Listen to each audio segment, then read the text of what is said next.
Well, David Dunn is a professor of international politics at the University of Birmingham, who joins us now live from the UK. Great to have you on the programme, David. Your thoughts on Donald Trump's appearance there at a court in Atlanta? Well, this is all choreographed by Trump. The timing, the practiced scowl, the belligerent look on his face, the well-rehearsed lines at the airport.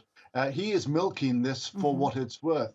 What he's trying to do is, rather than actually address the charges that he's have alleged against him, he is trying to put the Justice Department on trial, trying to make this appear to be a witch hunt and a persecution rather than a legal process.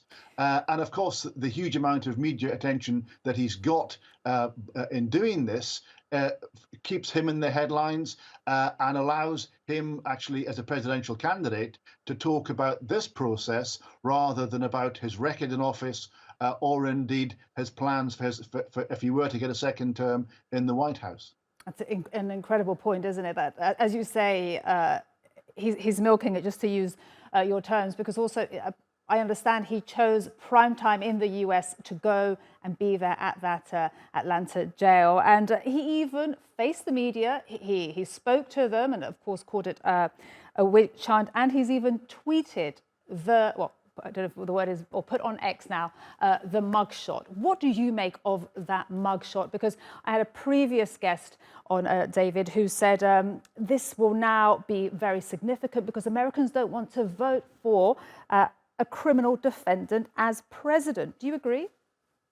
Well, that will be true for half the population. Unfortunately, it seems that for a large section of his Republican base, this is it's fuel on their fire.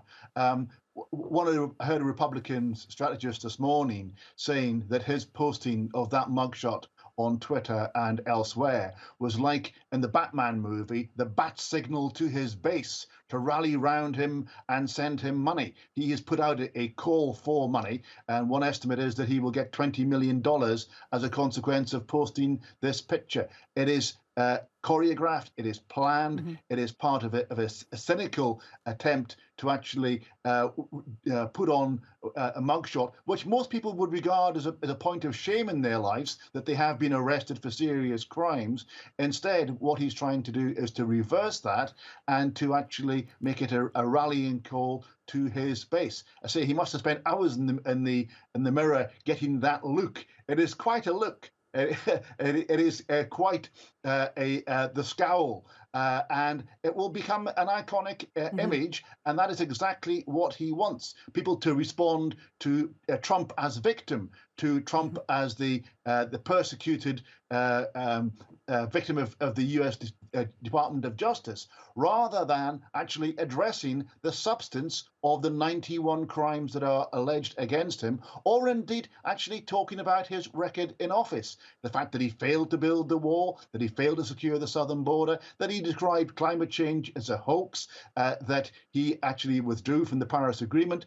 And David, as you're speaking and saying this, I just think, how can he be so skilled in deflecting from the charges and deflecting from those campaign promises? I mean, it really is quite remarkable, and also to be able to manage the like this and still be leading in the polls.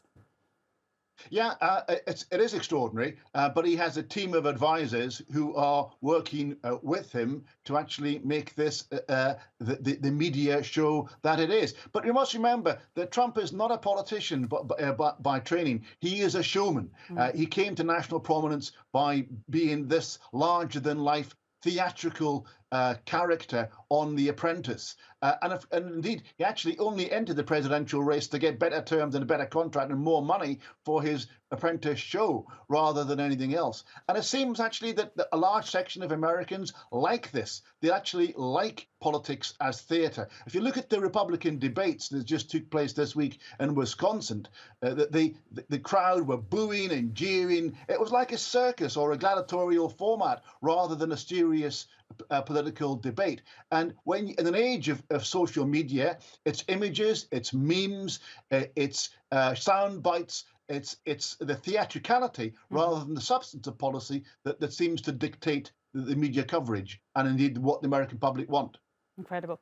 David Dunn, fantastic to get your analysis today. David Dunn is a professor of international politics at the University of Birmingham. Thank you.